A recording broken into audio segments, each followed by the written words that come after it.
Hello every one. So ഇതാണ് നമ്മൾ book ചെയ്ത ഹോട്ടൽ റൂം.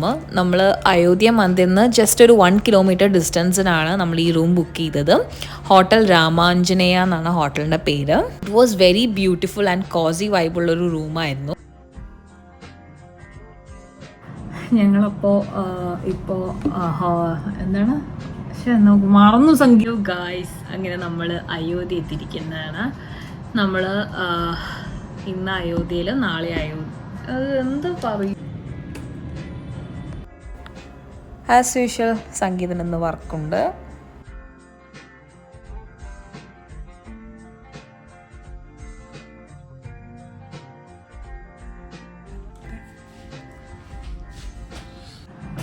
ഓയ് ഗായ്സ്, അപ്പോൾ ഇവിടെ വന്ന് കുളിച്ചൊക്കെ കഴിഞ്ഞ് നന്നായി റെസ്റ്റൊക്കെ എടുത്ത് കഴിഞ്ഞിട്ട് ഞാനിപ്പോൾ പുറത്തേക്ക് പോവാമെന്ന് വിചാരിച്ചിരിക്കുകയാണ്.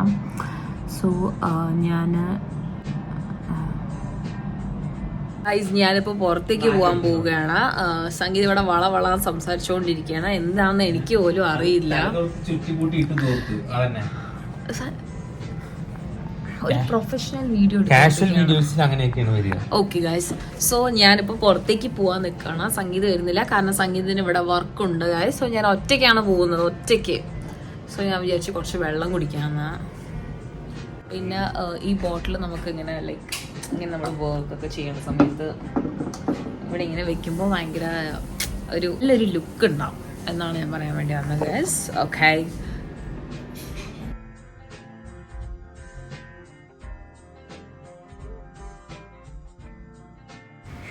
ഞാനങ്ങനെ സ്ട്രീറ്റ് ഷോപ്പിങ്ങിന് വേണ്ടിയിട്ട് ഇറങ്ങിയതാണ്. ഇവിടെ കുറേ ചെറിയ കുറേ കടകളുണ്ടായിരുന്നു. പോരാത്തതിന് നല്ല ചൂടായിരുന്നു. ഞാനൊരു ഓഗസ്റ്റ് ടൈമിലാണ് ഞാൻ പോയത്. നല്ല ചൂടായിരുന്നു. പിന്നെ ഇവിടെ എനിക്ക് ഏറ്റവും ഇഷ്ടമായത് ഈ ഗദയാണ്. ഇവിടെ കുറേ ബ്രാസിൻ്റെ കുറേ ഇതുപോലെ ഗദയും, പിന്നെ നല്ല വിളക്കും, പിന്നെ തൃശ്ശൂലും, പിന്നെ ദൈവത്തിൻ്റെ ചെറിയ രൂപങ്ങളും, അങ്ങനെ കുറേ ബ്രാസ് ഐറ്റംസ് ആയിരുന്നു ഇവിടെ മെയിനായിട്ട് ഞാൻ കണ്ടത്.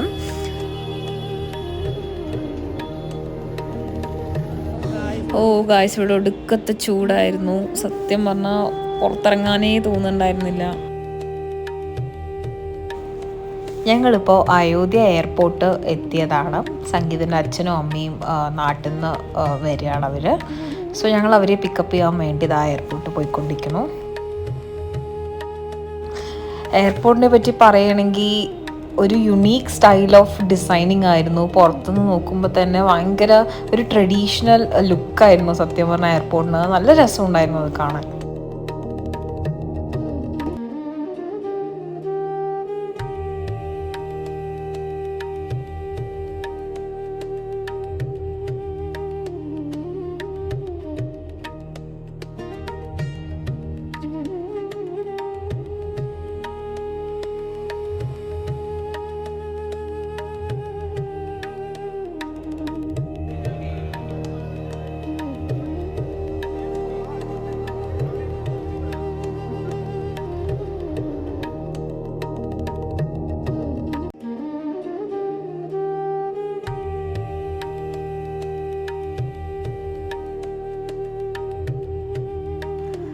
നമ്മളങ്ങനെ നമ്മുടെ ഫസ്റ്റ് ഡെസ്റ്റിനേഷനായ സരയൂ ഘാട്ടിക്കാണ് നടന്നുകൊണ്ടിരിക്കുന്നത്. സോ പോകുന്ന വഴി നമ്മൾ കുറേ പുതിയ കാഴ്ചകളും കണ്ടിട്ടാണ് നമ്മൾ നടക്കേണ്ടായിരുന്നത്.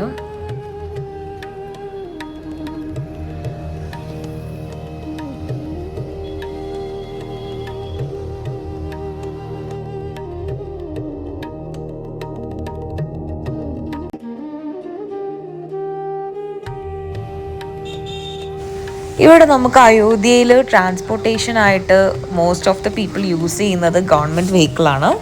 ഗവൺമെൻറ്റിൻ്റെ തന്നെ ഇ റിക്ഷാസ് അവൈലബിൾ ആണ്. നമുക്ക് പെർ ഹെഡ് 20 റുപ്പീസ് വെച്ചിട്ടാണ് അവർ ചാർജ് ചെയ്യുക. അതല്ലാണ്ടും ഇവിടെ ക്യാബ്സും നോർമൽ റിക്ഷാസും അവൈലബിൾ ആണ്.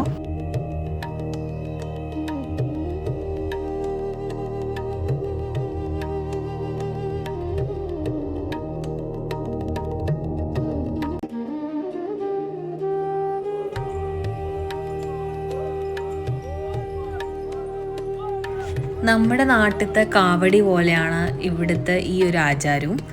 ഇവരുടെ റിച്വൽ പറഞ്ഞു കഴിഞ്ഞാൽ ഇവരിവിടുത്തെ നദീത്തെ വെള്ളം എടുത്ത് അവർ ഈ കുടത്തിലാക്കി കെട്ടിയിട്ട് അവർ ക്ഷേത്രം വരെ നടക്കുകയാണ് ഇവരുടെ റിച്വൽ. ഇതിനെ അവരിവിടെ സരയു ജൽ കൻവാർ യാത്ര എന്നാണ് പറയാറ്. അടുത്ത് നമ്മളിവിടെ കാണാൻ പോകുന്നത് ഇവിടുത്തെ ഈവനിങ് ആരതിയാണ്. യൂഷ്വലി ഈവനിങ് ആരതി റിവർ സൈഡാണ് ചെയ്യാറ്, പക്ഷെ ഇപ്പോൾ വെള്ളം കൂടുതലായത് കാരണം അവർ മുകളിലേക്ക് ചെയ്യുകയാണ് ഈ ആരതി.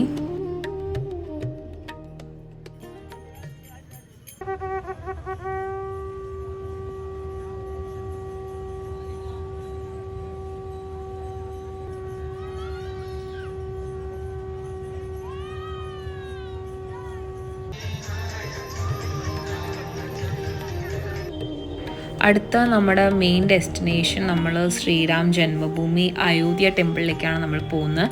സോ പോകുന്ന വഴി നിറയെ സ്കൾപ്ചേഴ്സ് ഉണ്ടായിരുന്നു, വീണ, അതുപോലെ തന്നെ നടരാജ്, അങ്ങനെ കുറേ തരം ഉണ്ടായിരുന്നു. എനിക്ക് മെയിനായിട്ട് ഇഷ്ടപ്പെട്ടത് ഈ ഒരു റോഡാണ്. എന്ത് ബ്യൂട്ടിഫുൾ ആയിട്ടാണ് അവർ ചെയ്തിട്ടുണ്ടായിരുന്നത്. ഒരു മൂൺ ഒരു സിംബലൈസ് ചെയ്യണ പോലെ തോന്നിയത്. അങ്ങനെ നമ്മൾ മന്ദിരെത്തി. ഇതാണ് എൻട്രൻസ്.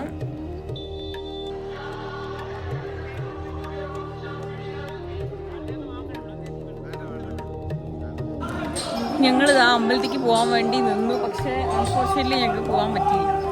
നമ്മളങ്ങനെ റൂമിലേക്ക് പോവുകയാണ് തിരിച്ച്. നമ്മൾ നാളെ മോർണിംഗ് നേരത്തെ എണീറ്റ് വരാൻ വിചാരിച്ചിട്ടാണ്. അങ്ങനെ നമ്മൾ മോർണിംഗ് ബ്രേക്ക്ഫാസ്റ്റ് കഴിക്കാൻ വേണ്ടി ഉടുപ്പി ഹോട്ടലിലാണ് വന്നത്. ഭയങ്കര നീറ്റ് ആൻഡ് ക്ലീനും പിന്നെ നല്ല അടിപൊളി ഫുഡും ആയിരുന്നു രാവിലത്തെ.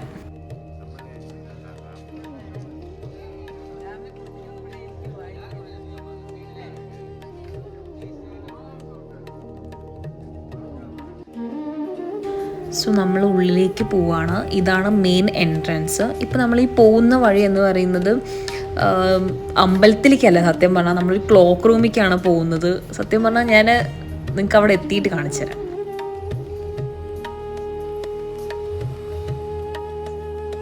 സോ ഈ ഒരു ലൈൻ പറഞ്ഞാൽ നമ്മളെ ചെക്ക് ചെയ്യാനുള്ള ഒരു ലൈനാണ്. സോ അതിനുള്ള തിരക്കാണ് നമ്മളിപ്പോൾ കാണുന്നത്.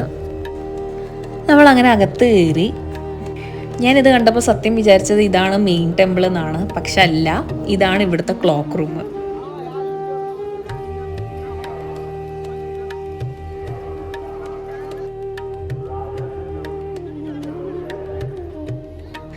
സത്യം പറഞ്ഞാൽ ഇത്രയും ബ്യൂട്ടിഫുൾ ആയിട്ടുള്ള ഒരു ക്ലോക്ക് റൂം ഞാൻ ജീവിതത്തിൽ കണ്ടിട്ടില്ല.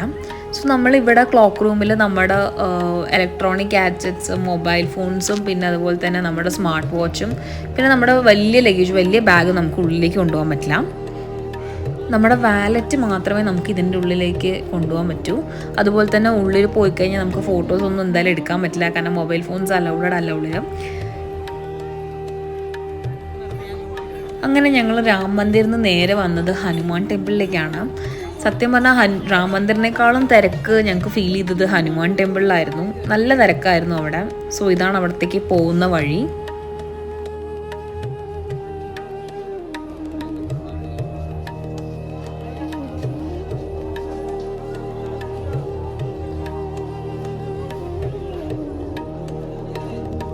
സോ ടെമ്പിളിൻ്റെ ഫ്രണ്ടിൽ തന്നെ നമുക്ക് സ്വീറ്റ് ഷോപ്പും അതുപോലെ തന്നെ ഫ്ലവർ ഷോപ്സും ഉണ്ടാവും നമുക്ക് പൂജയ്ക്ക് കൊടുക്കാൻ. അങ്ങനെ ഞങ്ങൾ അമ്പലത്തിൽ നിന്ന് ഇറങ്ങി ഞങ്ങൾ നേരെ റൂമിലോട്ട് പോവുകയാണ്. നമുക്കിന്ന് ഈവനിങ് ട്രെയിനാണ്. അങ്ങനെ ഞങ്ങൾ പോകുന്നതിന് മുന്നേ ഇവിടുത്തെ കുറച്ച് സ്പെഷ്യൽ ഐറ്റംസ് നോക്കാൻ വേണ്ടിയിട്ട് ഷോപ്പിങ്ങിന് ഇറങ്ങിയതാണ്. ഷോപ്പിങ്ങിനിടെ നമ്മൾ കണ്ടതാണ് ഈ ഒരു സാധനം. ഇതിൻ്റെ പേരാണ് ചില്ലം. നമ്മുടെ നാട്ടിൽ ബീഡിയും സിഗരറ്റും യൂസ് ചെയ്യുന്ന പോലെ ഇവിടുത്തെ നാട്ടിലത്തെ ആൾക്കാർ യൂസ് ചെയ്യുന്ന ഒരു സാധനമാണ്. അതുപോലെ തന്നെ ഇവിടെ വേറെ കണ്ട ഒരു സാധനമാണ് ഈ ഒരു വുഡൻ ചപ്പൽ. പാതുക എന്നാണ് അവർ പറയുന്നത്. പിന്നെ കുറേ പൂജ ഐറ്റംസ് ഉണ്ടായിരുന്നു.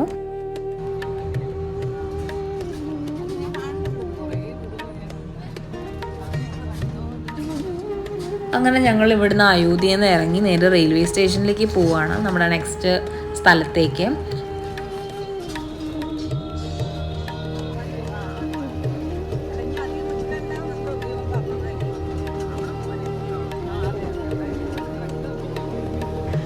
ഇതാണ് ഇവിടുത്തെ റെയിൽവേ സ്റ്റേഷൻ.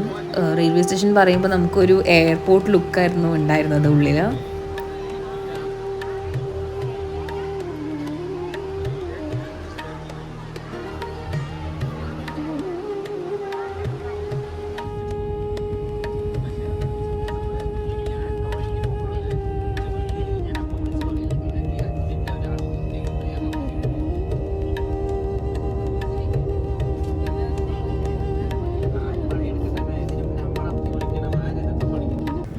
അയോധ്യയിൽ നിന്ന് നമ്മുടെ നെക്സ്റ്റ് ഡെസ്റ്റിനേഷനിലേക്ക് ഒരു 6 hours ഓഫ് ട്രാവൽ ഉണ്ട്. അമ്മ ദാ ഉറങ്ങാൻ തുടങ്ങി. അമ്മ ഐക്യാപ്പൊക്കെ വെച്ചിട്ടാണ് കിടക്കുന്നത്. അപ്പോൾ നമുക്ക് പുതിയ സ്ഥലത്തെ പുതിയ വീഡിയോ നെക്സ്റ്റ് വീഡിയോയിൽ കാണാം. ബൈ.